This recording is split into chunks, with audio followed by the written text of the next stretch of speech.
What's the bill again? Vice Chair? 1275. 1275. Okay, if you need me to share any documents, I'll need to be a co-host. But other than that, yeah. Okay, I can do that. Thank you, Carolyn. Terrific. All right. Well, I think we are live. Good morning, everyone. This is the Economic Matters Subcommittee on Property and Casualty Insurance. And we are meeting this morning to talk about one bill. It is House Bill 1275. We have been joined by Delegate Lisanti, who is the sponsor of the bill.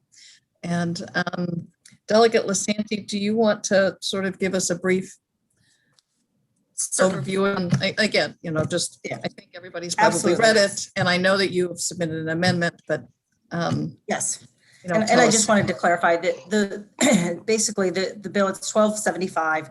It requires the MIA to create a supplementary insurance for school bus contractors, because currently they are their insurance is held by MABE, and MABE has arbitrarily set a cap at $1 million. And many of the school bus contractors who are private contractors, most of them are small business people, feel that that is not enough in carrying children, obviously a busload full of children. A couple of things that I will note that I have learned since the hearing, and by the way, my amendment makes it very, very clear that this is just supplemental insurance. So we're not engaging in anything that's contractually between the contractor and what MABE does, and it doesn't set any limitations if they want to expand at any other given time. But a couple things that I've learned since the hearing is that the school bus contractors have tried for about 5 years to try to get supplemental insurance on the open market, and it just is not available. Two, the majority of these contractors haul special needs children. And I think that is very critical, because if they are only carrying $1 million worth of insurance, I think that limit is very, very low, especially when it pertains to special needs children. Sure. And the third piece is, I knew that there was a couple of other counties other than mine in Hartford that had contractors. I didn't realize that it was almost half. And I have a chart, Madam Chair, and I wish I had provided it to the committee to share this with you. But from according to the State Department of Education, we have 3,742 public school buses, but we have 3,506 contracted vehicles. So we have almost as many contracted ones throughout the state. And really, there's only one jurisdiction, two, Talbot and Frederick, that do not have contracted. Every other jurisdiction in the state has contracted buses. So I think that I was led to believe that it was only my county and one other county. And so I requested this information from MABE and received. So I thought that was critical for this. And the MABE policy provides $1 million? The MABE, 1 million. Yes, ma'am. And how much from additional coverage do the contractors want? Before it was lowered, our contractors in Hartford were carrying $2 million. Okay. They did not request a specific amount, and I was not prescriptive in the bill, because I felt that as it is a complex task, that I thought that that would be something that MABE would have to MAIF would have to figure out on their, as they do their due diligence. All right, so Delegate Watson has a question. I'm going to call on her, and then after that, I'm going to go to Ms. Dodson from MAIF, who can talk about why it's a problem for MAIF to do it, but we can then. Thank you, Madam Chair. We can talk further. Yes, ma'am. Can you guys? Yeah, I'm off mute. So, Delegate Lisanti, I just want to get a little background information just to make sure we have the full picture. Does the Hartford County School Board require the contractor to carry a certain limit? They actually had required them to. They had 2 million, and there was an audit done where the where the assessor thought that they were carrying too much. And so they made a recommendation to the Board of Education that they would lower it. And so it was lowered. So was it when it was lowered, is that when MABE lowered their coverage offer? Yes. It was MABE that lowered the coverage. Okay. So do you have any idea, like roughly what the cost per unit is for these contractors? What they are paying to me. Yeah. What roughly do they pay for a school bus for $1 million of coverage? Do you know? I did not ask that. Okay. Do you know if the school system reimburses them or it's their own out-of-pocket cost? It's funny you should say that because they do long-term contracts, as you probably recall when you were on the county council. So yeah, I think that question is up for debate. The answer is up for debate because the school board will tell you that they reimburse them for 1% for their overall cost, and that as a contractor, it's their responsibility to figure in the cost of insurance into the delivery of the service. But since they do long-term contracts, fuel prices and maintenance cost obviously fluctuate. So I think it would be debatable as to whether they're not covered directly. Do you recall an average length of contract with the school bus contractors? I do not. About I think they average between 4 and 6 years. Okay, so what you are suggesting in the bill is sort of an umbrella liability policy over the initial $1 million is what they were looking for. Did they ever go out? That would be voluntary. I'm not requiring that they have it. It just gives them a vehicle. Right now, they don't have a vehicle in the commercial market. Do you know if your school bus contractors ever went to the commercial market seeking primary coverage? Yes, they did. And what was the result? Get it as well. And I'm sorry, what? They were not able to get that either. So if they did not have the MABE insurance, are you saying they couldn't get school bus insurance in the market? Because MABE requires them to have their have insurance through them, is my understanding. So MABE couldn't require that, but perhaps the school system requires them to carry coverage through MABE? Maybe it is the school system. Maybe it is the individual school system then, Delegate. Okay. So that could be because that is a way to ensure that if someone cancels their insurance or doesn't pay the premium, the school system is notified, right? I mean, I don't know what other reason there would be for that. Because I guess my question is, could they go out in the private market if they didn't have that requirement and get the $2 million? Well, they've tried, and that's been the point. I was late on.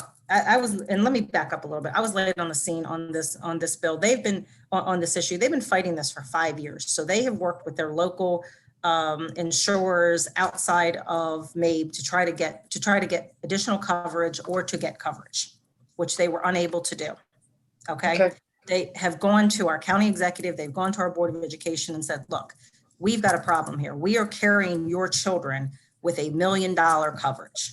And we don't feel that this is sufficient. And everybody points back to MABE and says, well, that's the limit that MABE has established. Fast forward to last session, a senator from Hartford and a delegate from Hartford filed a bill that happened to be and that never got anywhere because we left early, came back this year.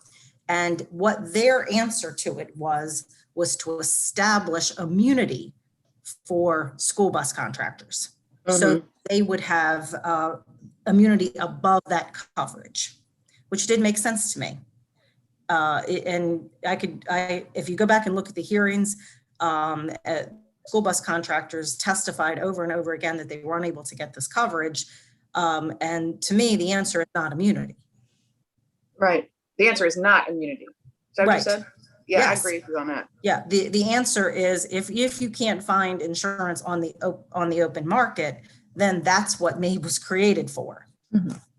And in talking with, and I had a very lengthy conversation with Al Redmer in preparation for the hearing as to, they're well aware of this issue, and it is costly. It is not something that is easily done. That's why it hasn't been done.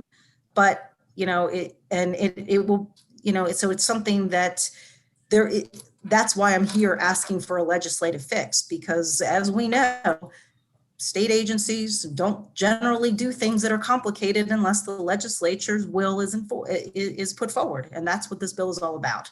And at the end of the Thank day, you. it's Okay. we've had plenty of accidents over the years that I've seen, and I just want to make sure our children are covered. Thank you, Madam Chair. Thank you. So I think you've laid out the problem. The question is whether the bill that you've introduced is the Is solution. the solution. Absolutely. For clarification, Madam Chair, the bill that Delegate Lasanti referred to this year is House 54. That's in Ways and Means. And the cross file is Senate 129 over in EHE. That's the Hartford County liability of school bus bill. Okay. So That's a local bill? Yeah, that's what it looks like. Yes, one it's county just bill. Hartford, right. So before we go further, just sort of talk about what is the solution. Maybe Ms. Dodson can, from MAIF, the carrier that you're suggesting in the bill, and explain the position, MAIF's position as to how MAIF operates and why it can or cannot provide such supplemental insurance. Thank you, Delegate Dumais. Sandy Dotson with Maryland Auto Insurance Fund. Good morning, everyone. Just want to give you a little background of what MAIF does today by statute for commercial insurance. So we can offer by statute 20-503C limits above for commercial policies above the minimum, the 30-60-15. But we're not required to unless there is acceptable reinsurance available. Currently today, the highest limits we offer for a commercial vehicle is 100, 300, 100. We only have 388 vehicles, commercial vehicles that have that type of insurance. They are subject to underwriting approval. They're specifically reviewed before we issue a policy. We provide no excess coverage today. We do not insure any school buses transporting children. The amended legislation requires us to offer this excess, let's just say $1 million worth of coverage. One of the issues is there's no primary underlying coverage, meaning we're not issuing that first layer of coverage. We would have to go try to find reinsurance available out there. Our understanding is it may be difficult to find because we're not providing that first layer of coverage, and be substantial costs, substantial. And just one catastrophic accident could just be financially devastating to Maryland Auto. So I'll just put that out there right now. Now, my understanding, Delegate Watson, this goes back to your question, is Hartford County provides the school bus contractors that first $1 million worth of coverage, self-insured through MABE, through a group insurance pool. MABE insures total of 18 counties. Some of them have $1 million, some of them have $2 million. MABE also sells an excess policy to school bus contractors that want an extra layer of coverage. And as Delegate Lasanti mentioned, Hartford County did have a $2 million self-insurance contract, and they lowered that to $1 million.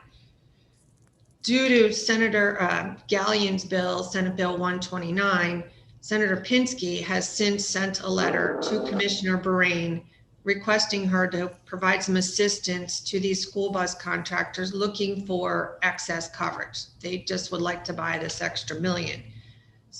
Commissioner Bahrain had a meeting on February 23rd with various stakeholders. She is continuing to meet with those stakeholders.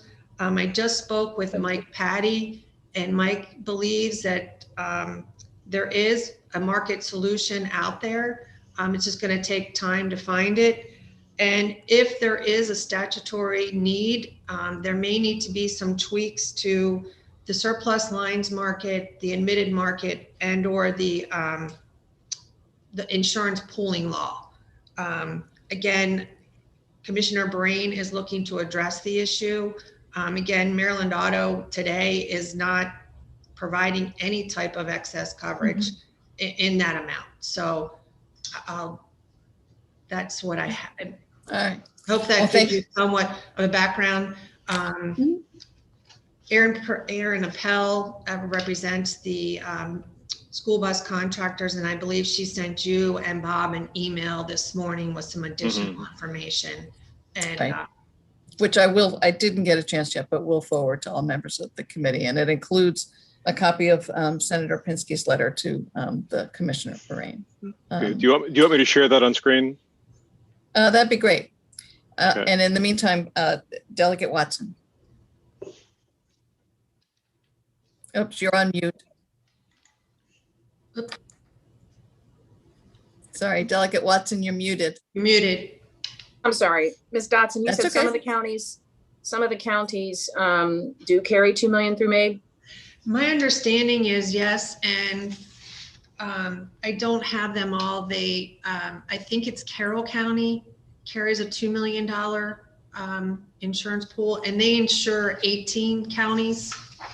So I guess I'm just curious, Delegate Lasante, why Hartford County would only be able to get $1 million? Is it because the school system is limiting the cost on, because they're providing it? I don't know. It's a question to be answered. Why some counties have 2 and some have 1? Well, Delegate Watson, my understanding is they're just no standard amount that the state requires the school buses to carry. Delegate Watson, if I can answer your question, Sure. I don't know the answer to that. And that's why, when this issue came before us as a county bill, it was very clear to me from spending time in economic matters, what is a county issue and what is a state issue. Right. Clearly when there is not a standard, or at least a minimum across the board, then that to me, at a minimum requires us to take a look at that. And I think admittedly, it's been a long time since we have done that. And I think that at a minimum, that's where we need to be. Sure.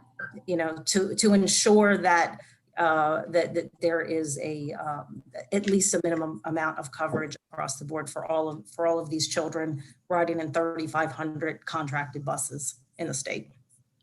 Thank you. Delegate Watson, MVA provided to me, Maryland State Department of Education does require at least a 500 combined single limit for a school bus with 16 or more passengers. And then also there's a lot of layers. There's also the Local Tort Claims Act comes into place. There's amount there. There's a lot of different layers out there, but there's no specific, except for the only thing I could find was the combined $500,000 that the State Department of Education requires. Thank you. Thank you. Delegate Fisher. Thank you. Maybe the esteemed subcommittee chair could answer this question because I don't know the answer because you're an attorney. The question is, are there currently any liability protections for the bus operators for a child getting COVID and potentially getting really injured from it or worse? And or do the current policies cover that? Because I know in Calvert we have the same situation as Hartford. They're all privately owned.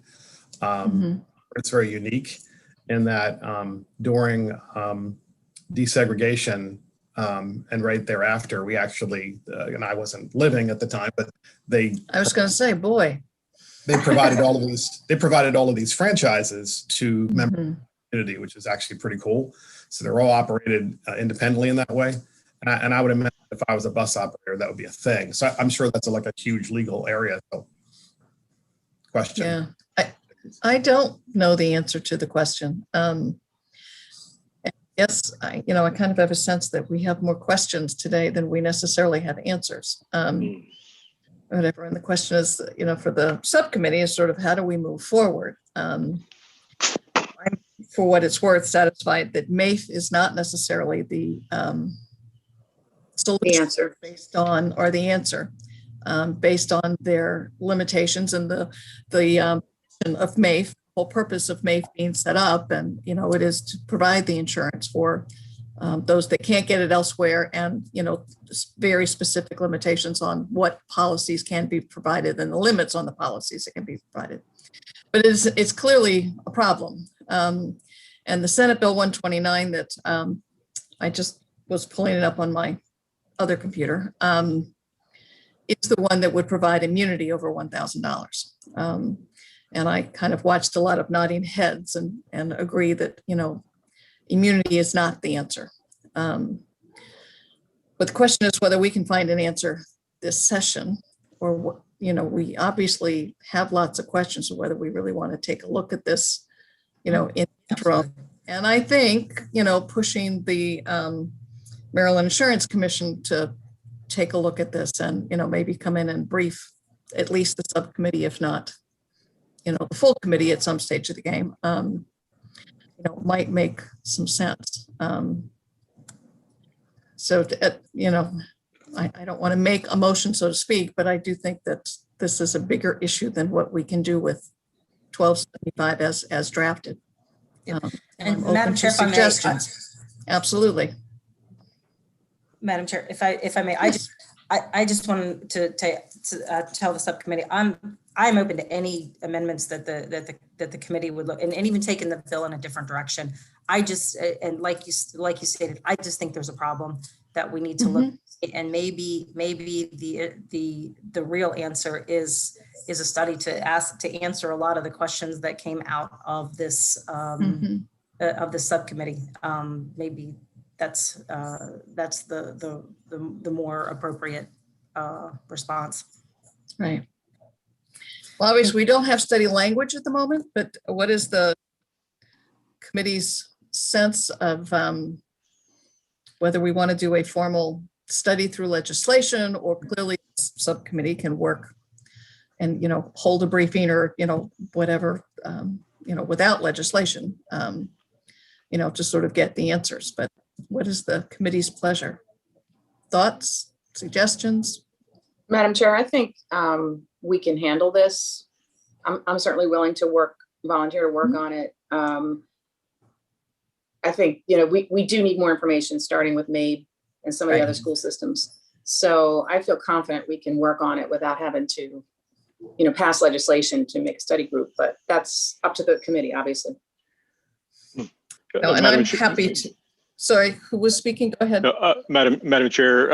Absolutely. Just noting that House 54 is in Ways and Means, and this is an unusual issue because we're dealing with an issue of vehicular liability, which is typically in this committee, responding to a situation under school boards of ed, which are typically handled here at Ways and Means. So I think some, at least informal communication with Chair Kaiser and her subcommittee may be appropriate as well.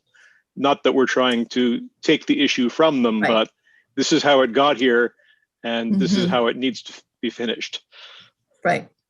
No, I agree wholeheartedly. And actually, one of the things I'm thinking is that, a letter perhaps from ECM or this subcommittee and, Ways and Means to the commissioner at MIA, indicating that we are going to look at this and, hope they'll work with us and cooperate. We'll set some sort of a work group or meeting, in the future. But thank you, Mr. Smith, for pointing that out. You're right. Stepping on another committee's toes is not going to be helpful. So, well, I think it properly belongs here. It's just, I do too. There's already an avenue. Yeah. Yes. Yeah. No, but I do think if we bring them in as well, and like with their jurisdiction over education issues, they'll have an interest in ensuring the safety of children too. So, I do think, we can, if they'd like to send someone to our briefing or work group, that would be, otherwise I do think we should take the lead. I have a feeling I know who will get it volunteered. Well, that's true. That's where you are. Ha ha. Okay. So Madam is, Chair. there, I think, can I properly say the consensus is that the subcommittee will work on this in the interim, and that we will send an appropriate letter to the commissioner. Obviously, I'll share the letter with everyone when we get it put together. I concur.